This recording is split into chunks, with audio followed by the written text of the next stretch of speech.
Good morning, students. Next lecture, that is oogenesis. In previous lecture, we have discussed about the spermatogenesis, formation of the sperm from the spermatogonia. Sorry. Now, we will start the next part. One second. Yes, sound is clear? Okay. So next part, that is oogenesis. हम oogenesis की बात करेंगे. oogenesis, that is the formation of the ovum from the oogonia. जैसे उसमें spermatogonia थी, इसमें क्या होगी बेटा? oogonia होगी. oogonia नेचर में वही आपकी डिप्लॉइड होगी, 2n होगी. इससे क्या बनेगा? आपका ओवम बनेगा. ओवम की नेचर कैसी होगी? सॉरी, n होगा. नेचर कैसी होगी? एन होगी, यानी हैप्लॉइड होगी. ये डिप्लॉइड नेचर के अंदर होती है. क्या हो रहा है? यस. और प्रोसेस यहां पे कौन सा होगा? सेल डिवीजन बेटा, मियोसिस होगा. ठीक है, यहां तक चीज जो है वो कॉमन चीज चल रही है. लेकिन अब अपन बात करें, जब अपन ने ओवेरी की स्ट्रक्चर्स देखी थी तो उसमें अपन ने क्या देखा था? का बीच में क्या था? आपका मेडुला वाला पोर्शन था और बाहर क्या था? कोर्टेक्स वाला पोर्शन था. ठीक है. जनरली क्या होता है कि अपन ने देखा स्पर्मेटोजेनेसिस कब स्टार्ट होता है? जब प्यूबर्टी स्टेज आती है. बात समझ में आ रही है? ठीक है. उसके बाद में स्पर्मेटोजेनेसिस उसमें स्टार्ट हो रहा था. लेकिन oogenesis है ना, वो बेटा क्या होता है? बहुत पहले ही स्टार्ट हो जाता है. बोले बहुत पहले कब स्टार्ट हो जाता है? मान लीजिए एक लेडी है. एक कौन है? लेडी है.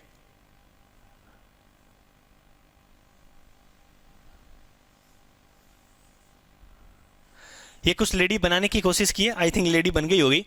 ये क्या है? प्रेग्नेंट है लेडी. लेडी क्या है? प्रेग्नेंट लेडी है. और इस प्रेग्नेंट लेडी है तो इसके यूटरस के अंदर कौन डेवलप हो रहा है बेटा? फीटस डेवलप हो रहा है. ठीक है. अब ये जो फीटस डेवलप हो रहा है ना, तो इस फीटस के अंदर number of millions of oogonia are formed. यानी फीटल कंडीशन के अंदर ही उसके अंदर क्या बन जाएंगे? oogonia बन जाएंगे. Number of oogonia are formed in the foetal condition. Foetal stage के अंदर ही इसमें oogonia, यानी oogenesis तो स्टार्ट हो गई.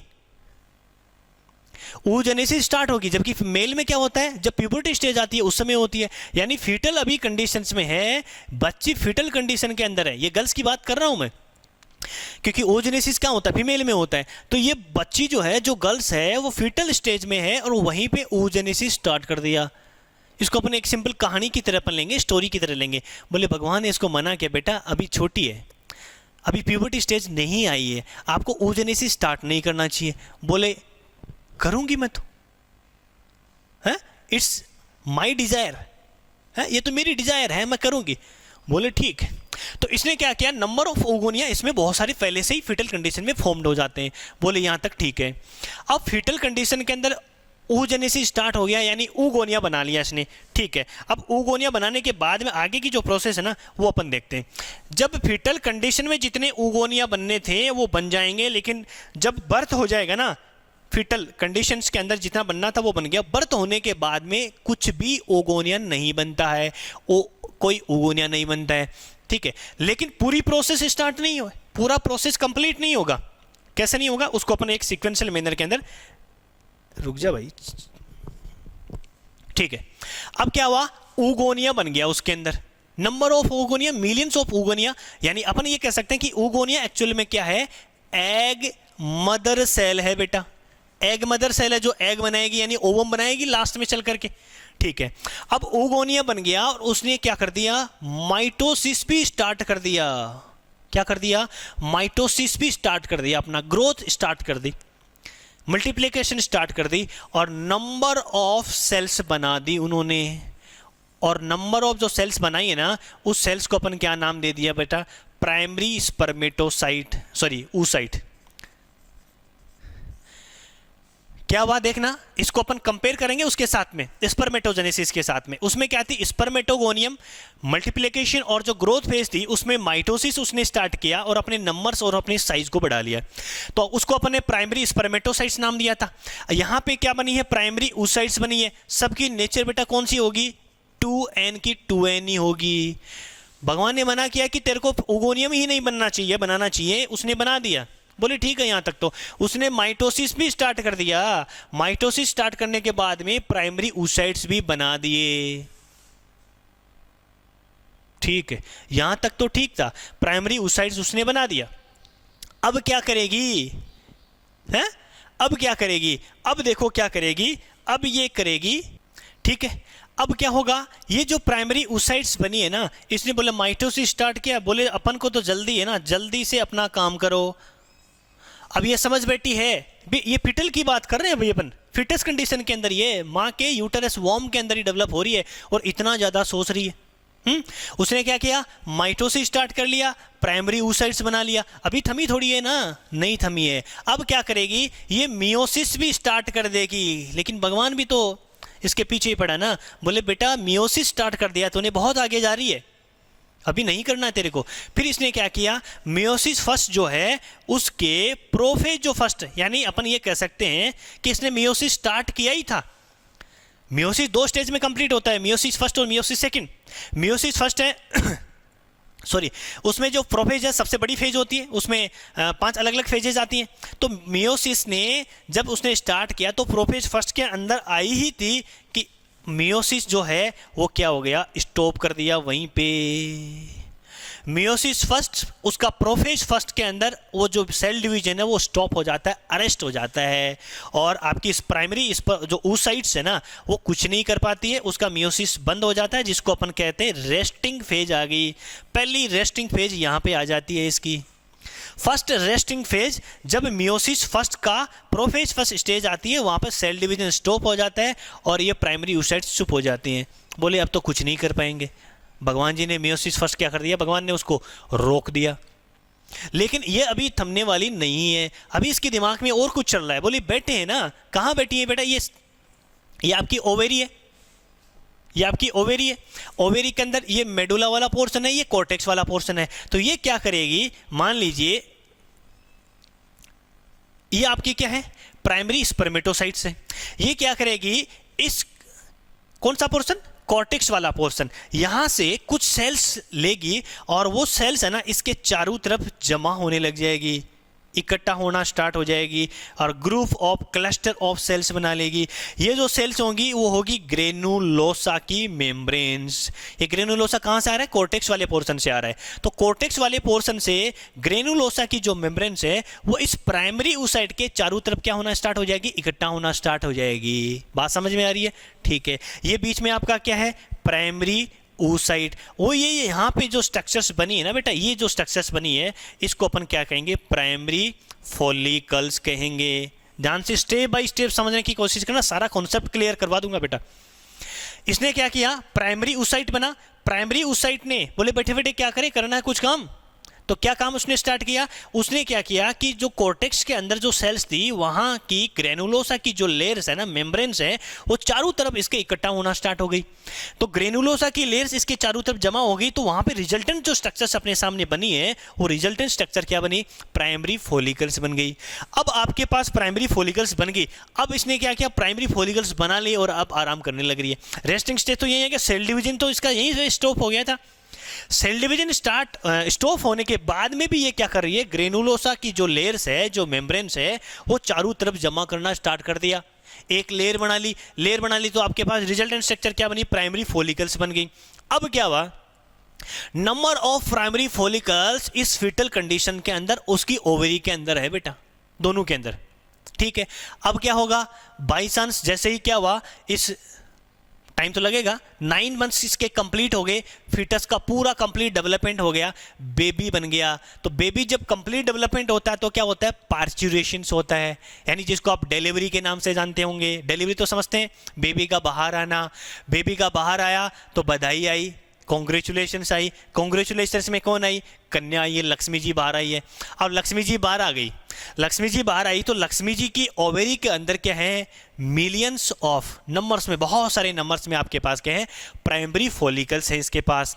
अब भगवान क्या करेगा, जब तूने मेरी बात नहीं मानी, इतना सारा काम तूने फीटस कंडीशन के अंदर कर लिया, तो बर्थ से लेकर, यानी बर्थ हो गई ना, ये बर्थ से लेकर जब इसकी प्यूबर्टी स्टेज आएगी ना, यहां तक देखा जाए तो कोई भी चेंजेस नहीं होते। प्राइमरी जो उस फॉलिकल्स बनी हुई है ना, वो प्राइमरी फॉलिकल्स ही रहती है, कोई चेंजेस नहीं होते। लेकिन चेंजेस क्या होते हैं कि जो भगवान है ना, वो क्या करेगा, जब तूने मेरी बात नहीं मानी तो अब तेरा काम तमाम करेंगे। काम तमाम करेंगे, इसको एक कहानी के रूप में अपन ले रहे हैं बेटा। काम तमाम करने वाली जैसी कुछ चीज़ नहीं, सिर्फ समझने के लिए कॉन्सेप्ट अपन बना रहे हैं। क्या करेगा, इसके अंदर जितनी भी जो प्राइमरी फॉलिकल्स बनी थी ना, उनमें से मोस्टली क्या हो जाती है, डीजनरेट हो जाती है, डेड हो जाती हैं। ठीक है, नियर अबाउट, एनसीईआरटी का टर्म्स है, नियर अबाउट 60,000 टू 80,000 जो प्राइमरी फॉलिकल्स है remain left in each ovaries. हर एक ओवरी के अंदर नियर अबाउट 60,000 से लेकर 80,000 तक आपकी प्राइमरी फॉलिकल्स बचती हैं। बाकी क्या कर हो जाती हैं, डीजनरेट हो जाती हैं, खत्म हो जाती हैं, डेड हो जाती हैं। बात समझ में आ गई। अब बच्ची की कहां तक आ गई, प्यूबर्टी स्टेज में आ गई। जैसे ही प्यूबर्टी स्टेज के अंदर आती है, उस समय कुछ चेंजेस आते हैं, और वो चेंजेस रिमार्केबल चेंजेस होते हैं। देखते हैं वो क्या चेंजेस आते हैं। आफ्टर द प्यूबर्टी, प्यूबर्टी के बाद में क्या होगा, ये अपने पास स्ट्रक्चर थी, प्राइमरी oocyte था, इसके बाहर ये सेल्स बनी थी ग्रेनुलोसा की, तो ये अपने पास प्राइमरी फॉलिकल्स बनाता, यहां तक तो था। जैसे प्यूबर्टी स्टेज आती है तो उस समय क्या होगा, मोर layer of granulosa will be formed.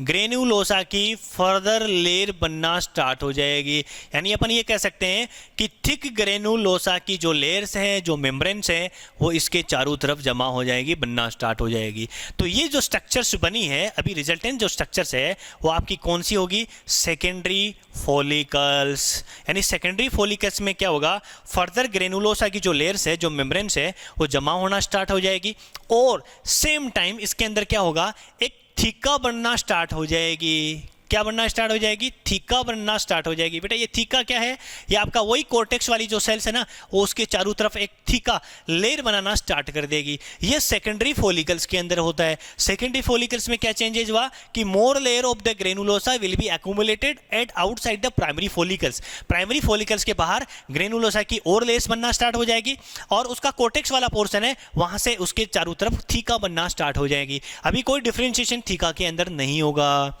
ये की सेकेंडरी फॉलिकल्स बन गई। बोले ठीक है यहां तक।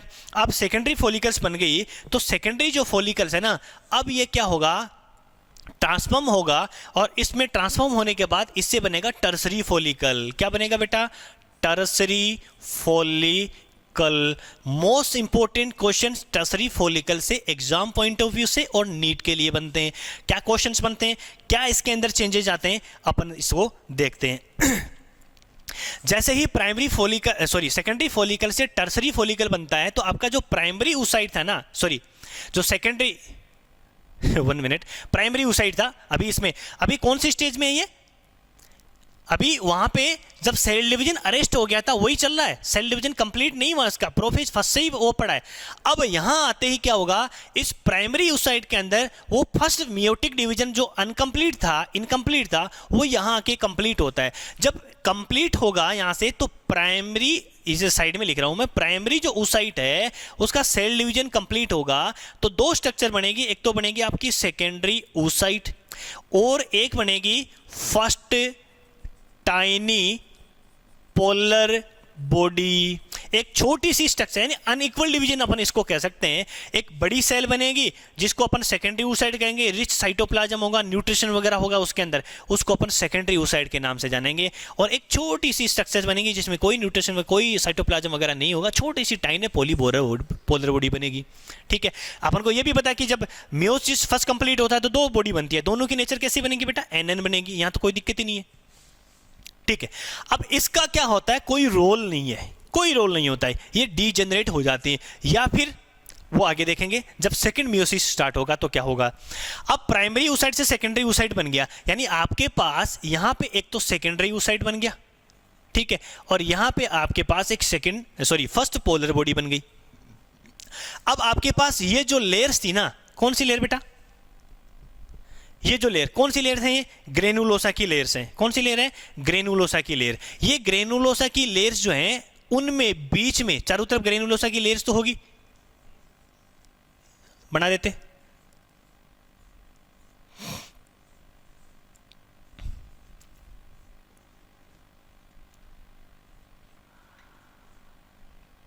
लेकिन यहां पे एक स्पेस होगा जहां पे वो ग्रेनुलोसा की जो मेम्ब्रेन्स है ना, जो लेयर्स है, वो आपको देखने को नहीं मिलेगी।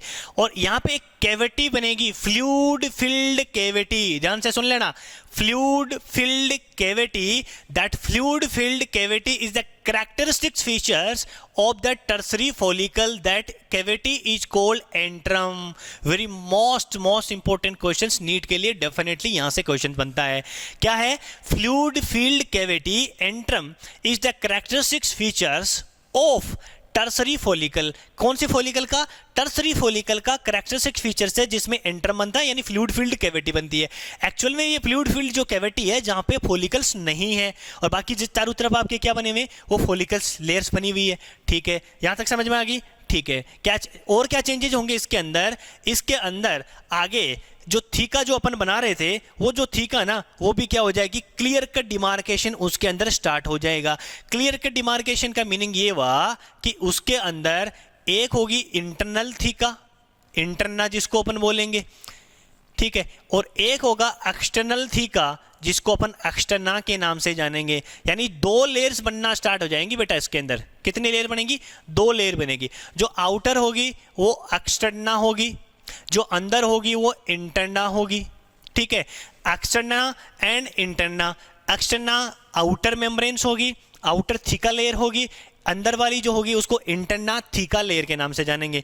यानी वहां पे सिर्फ थीका प्रेजेंट थी, यहां पे डिमार्केशंस हो जाते हैं, अलग अलग हो जाते हैं दोनों।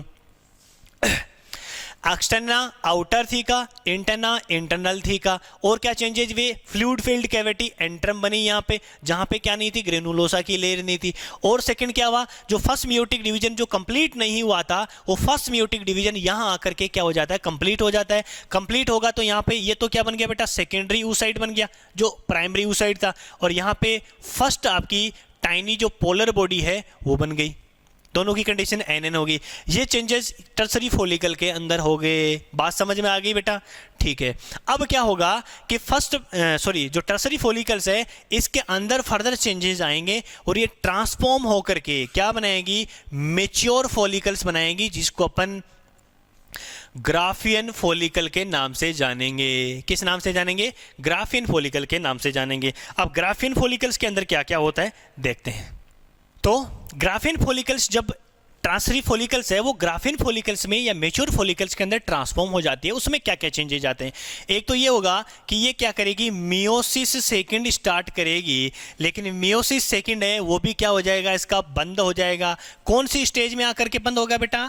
मेटाफेज के अंदर। यानी मियोसिस सेकंड जो है वो प्रोफेज कंप्लीट कर चुकी होती है, मेटाफेज के अंदर आ गई। कौन आ रही है? ये कहाँ हो रहा है? सेकेंडरी oocyte के अंदर हो रहा है। तो सेकेंडरी oocyte जैसे ही मेटाफेज स्टेज के अंदर आती है, सेल डिवीजन स्टॉप हो जाता है, जिसको अपन ये कह सकते हैं कि सेकंड रेस्टिंग फेज आ गई बेटा। पहली रेस्टिंग फेज अपने पीछे पड़ी थी, ये सेकंड रेस्टिंग फेज हो गई, यानी सेल डिवीजन इसका क्या हो गया, बंद हो गया। अब आपके पास देखो क्या चेंजेज आएगा। ये क्या थी आपके पास? सेकेंडरी oocyte थी, ठीक है। Secondary oocyte tiny polar body थी जिसका कोई भी फंक्शन नहीं हो रहा है, ठीक है। अब सेकेंडरी जो पोलर बॉडी है, जो सेकेंडरी जो oocyte है, उसके बाहर एक लेयर बनना स्टार्ट हो जाएगी। क्या बनना स्टार्ट हो जाएगी? एक लेयर बनना स्टार्ट हो जाएगी, जिस लेयर को अपन जोना पेलुसिडा के नाम से जानेंगे। क्या बन गई? जोना पेलुसिडा हो गई, ठीक है। ये ग्राफियन फॉलिकल्स की अपन बात कर रहे हैं। उसके बाद उसके अंदर क्या होगा, 1 मिनट। जोना पेलोसिडा की लेयर बन गई। जोना पेलोसिडा की लेयर बनने के बाद उसके बाद एक ग्रुप ऑफ सेल्स और बन जाता है। ये सेकंड ग्रुप ऑफ जो सेल्स है ना, जिसको अपन क्या करें बेटा, ये कैरेक्टरिस्टिक्स फीचर्स हैं, इंपॉर्टेंट डायग्राम्स हैं, जो आप फर्टिलाइजेशन के टाइम पे देखने को मिलेगा, ठीक है। ये जो सेल्स ऑफ कोरोना रेडिएटा, ये वो कोरोना नहीं है बेटा, ये ग्रुप ऑफ कोरोना रेडिएटा बन गया। यानी आपका सेकेंडरी oocyte है, ये तो कोई कंफ्यूजन ही नहीं है। सेकेंडरी oocyte जोना पेलोसिडा बना, उसके बाद कोरोना रेडिएटा बन गया। अब देखो इसके बाद अंदर क्या था, ग्रेनुलोसा की जो लेयर्स है ना, वो ग्रेनुलोसा की जो लेयर्स है ना, वो क्या हो जाएगी, कम होने लग जाएगी धीरे धीरे, और आपकी जो कैविटी वाला पोर्शन बढ़ने लग जाएगा। तो यहाँ पे कुछ लेयर्स हैं वो आपको ग्रेनुलोसा की देखने को मिलेगी। ये लो कुछ है ना। और आपकी जो मेम्ब्रेन, जो कैविटी वाला जो पोर्शन है ना, वो क्या हो जाएगा, बढ़ जाएगा। ये कैविटी बड़ी हो गई। बात समझ में आ गई क्या? कैविटी आपकी क्या हो जाएगी, बड़ी हो जाएगी। ये आपकी ग्रेनुलोसा की लेयर्स है।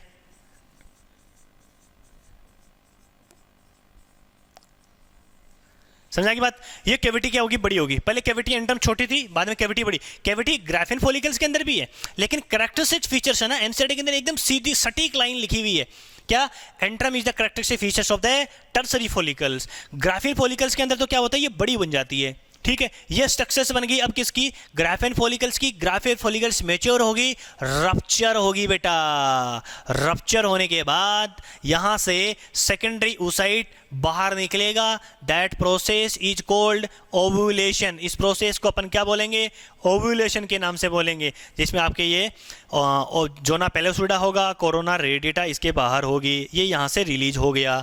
बोले रिलीज हो गया, इसका तो मियोसिस जो सेकंड था मेटाफेज स्टेज के अंदर, ये कंप्लीट ही नहीं हुआ, ओव्यूलेशन भी हो गया, वहाँ से एग आ गया, सॉरी स्पर्म आ गया, एम्पुला के अंदर फर्टिलाइजेशन हो गया। फिर सेकंड मियोटिक जो डिवीजन है उसका क्या होगा, देखिए जैसे ही स्पर्म उसके पास आता है, जैसे ही बुक के अंदर यहीं पे खत्म करके छोड़ दिया, आगे बताया ही नहीं है, आपको ध्यान रखना है, सुनना, ध्यान से सुनना। जैसे ही स्पर्म उसके पास आता है, एक्रोसोम वाला पोर्शन पता है ना आपको, ठीक है, वो उसको जोना पेलोसुडा जो लेयर्स है, अभी अपन लेक्चर में अपन डिस्कस किया था, इसको डिग्रेड करने की कोशिश करेगा। डिग्रेड करेगा तो सारे स्पर्म्स के अंदर थोड़ी चले जाएंगे, नहीं चले जाएंगे। जब वो डिग्रेड करने की कोशिश करेगा तो उस मेम्ब्रेन्स के अंदर ओरिएंटेशन में ऐसा चेंज आएगा जिसकी वजह से ओनली जो वन स्पर्म्स है ना वही उसके अंदर एंटर कर पाएगा। अब जैसे ही ये स्पर्म्स इसके अंदर आएगा, जोना पेलोसुडा को डिग्रेड करेगा, उस समय फर्टिलाइजेशन से जस्ट पहले उसके अंदर सेकंड मियोटिक डिवीजन कंप्लीट होगा। क्या होगा, सेकंड मियोटिक डिवीजन कंप्लीट होगा। और सेकंड मियोटिक डिवीजन जब कंप्लीट होगा तो उस समय क्या, सेकंड मियोटिक डिवीजन जब कंप्लीट होगा तो उस समय क्या होगा बेटा, आपका जो ये सेकेंडरी oocyte जो है उससे क्या बनेगा, एक तो सेकंड पोलर बॉडी बनेगी। सेकंड पोलर बॉडी बन गई, बात आ गई समझ में। और वहां पे एक पोलर बॉडी थी ना, जो अपने पास टाइनी पोलर बॉडी अपन साथ में लेकर के चल रहे थे, वो उससे भी कई बार तो क्या होता है, डिजेनरेट हो जाती है, लेकिन कई बार उससे भी दो पोलर बॉडी बन जाती है। एक पोलर बॉडी यहां बन जाती है तो तीन पोलर बॉडी हो जाती है, लेकिन इसका कोई फंक्शन नहीं है। तो इसके बारे में आपको ज्यादा दिमाग लगाने की जरूरत नहीं है, दिमाग यहां लगाना है। सेकेंडरी जो oocytes है उससे एक तो सेकंड पोलर बॉडी बन गई, और यहां पे एक स्ट्रक्चर बनेगी जिसको ऊटिड या फिर ओवम के नाम से अपन जानेंगे। और फिर ये ऊटिड, ये ओवम जो ना, इसका ही फ्यूजन होगा किसके साथ में, मेल गैमेट के साथ में। स्पर्म के अंदर जो मेल गैमेट यानी जो न्यूक्लियस है ना, उसका फ्यूजन इसके साथ होगा। और फ्यूजन होते ही फर्टिलाइजेशन की प्रोसेस, सिंगेमी की प्रोसेस कंप्लीट हो जाएगी, और एक छोटी सी स्ट्रक्चर बन जाएगी जिसको अपन जाइगोट के नाम से जानते हैं। सिंगल सेल बन जाएगी जाइगोट। और जाइगोट के बाद टंटना, फिर क्या होगा, क्लीवेज स्टार्ट हो जाएगा। क्लीवेज, स्पर्म, याद आया कौन सा क्लीवेज स्टार्ट करने में हेल्प करता है स्पर्म के अंदर, नेक वाला पोर्शन। कौन सा पोर्शन, नेक वाला पोर्शन। उसमें क्या था, प्रॉक्सिमल जो सेंट्रियोल्स है ना, वही वहां पे फर्स्ट क्लीवेज स्टार्ट करेगा। वहां पे धीरे धीरे स्टेज जाएंगे, उसको अपन फर्टिलाइजेशन के बाद वाली प्रोसेस में पढ़ेंगे। तो ये बेटा आपका क्या था, क्या था, ये सारी स्टेजेस थी जो ओवेरी के अंदर कंप्लीट होती है। ठीक है, एक अपने ये सारी सीक्वेंशियल स्टेज बनाई है बुक के अंदर, इसको अलग अलग ऐसे बनाया गया। कैसे बनाया, आप जब बुक के अंदर डायग्राम देखेंगे तो इसके अंदर आपको अलग अलग स्टेजेस ऐसे मिलेगी, जबकि ये ऐसे कोई फ्लो नहीं करता है, ऐसे फ्लो नहीं करता। ये तो एक समझाने के लिए एक साइकिल है कि ये होगा, ये होगा, ये होगा, ये होगा, ये होगा, ऐसे होगा, फिर रप्चर हो जाएंगी। एक इंपॉर्टेंट चीज और आई है, जैसे ही ग्राफिन फॉलिकल्स रप्चर होती हैं, रप्चर होने के बाद आपका जो सेकेंडरी oocyte वाला पोर्शन बाहर निकल जाता है, और जो रिमेनिंग पोर्शन होता है ग्राफिन फॉलिकल्स का वो रह जाता है, जिसको अपन कॉर्पस ल्यूटियम के नाम से जानते हैं। किस नाम से जानते हैं, कॉर्पस ल्यूटियम के नाम से जानते हैं। और यही कॉर्पस ल्यूटियम जो है ना, वो एक ग्लैंड्स की तरह काम करेगा, हार्मोन्स का प्रोडक्शन करेगा, प्रोजेस्टेरोन, जिसको अपन मेंस्ट्रुअल साइकिल में डिटेल के साथ पढ़ेंगे। प्रोजेस्टेरोन हार्मोन का सिक्रेशन करेगा, जो एंडोमेट्रियम लेयर वगैरह जो है ना उसके मेंटेनेंस में हेल्प करता है। कॉर्पस ल्यूटियम क्या है, remaining part of the graphene follicles, यानी अपन ये कह सकते हैं graphene follicles minus secondary oocyte। Secondary oocyte को ग्राफिन फॉलिकल से जब अपन निकाल देंगे, बाहर रिलीज कर देंगे, तब आपका एल, कॉर्पस ल्यूटियम बच जाएगा। यानी अपन कह सकते हैं कि लूटा हुआ पार्ट ऑफ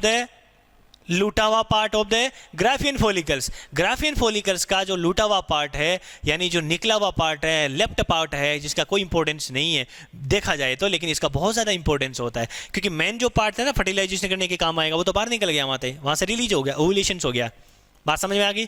ठीक है, ये सब कुछ था जो अपन को oogenesis के अंदर डिस्कस करना चाहिए था। हाँ, तो अपन इसकी बात कर रहे थे ना, तो इसके अंदर आपका इधर अपन बात कर लेते हैं। यहाँ तो ये मेडुला वाला जो पोर्शन है ना, यहाँ तो क्या होती है, ये ब्लड वेसल्स होती हैं, आर्टरीज और वेन्स वगैरह होती हैं, ठीक है। ये चारों तरफ जो होता है पेरिफेरल पोजीशन में, ये आपका कॉर्टेक्स वाला पोर्शन होता है, इधर मेडुला वाला पोर्शन होता है। तो ये कॉर्टेक्स वाले पोर्शन के अंदर ये सारे चेंजेस एक साइक्लिक फॉर्म के अंदर देखने को मिलते हैं। एक्चुअल में ये चल करके ऐसे नहीं आती है, ठीक है ना। ये इसी ओवरी के कॉर्टेक्स वाले पोर्शन के अंदर ये सारी प्रोसेस या स्टेजेस जो होते हैं वो सीक्वेंशियल मैनर के अंदर कंप्लीट होते हैं, और जैसे ही ओवुलेशन होता है रप्चर होता है और वहाँ से वो निकल जाता है, ग्राफियन फॉलिकल्स में से कॉर्पस ल्यूटियम बच जाता है और सेकेंडरी ऊसाइड कंप्लीट हो जाता है। आई थिंक मेरी बात आपको समझ में आ गई होगी। ये सेशन आपको कैसा लगा, इसके बारे में आपके हर स्टूडेंट्स के कमेंट्स जरूर होना चाहिए, ताकि मुझे मोटिवेशन मिले, और आपको कैसा लगता है इसके बारे में एक लाइक कुछ नहीं जाता, लेकिन आपको यदि अच्छा लगता है तब इसके बारे में आप आगे बढ़ें। थैंक यू, जय हिंद, जय भारत, बहुत बहुत धन्यवाद।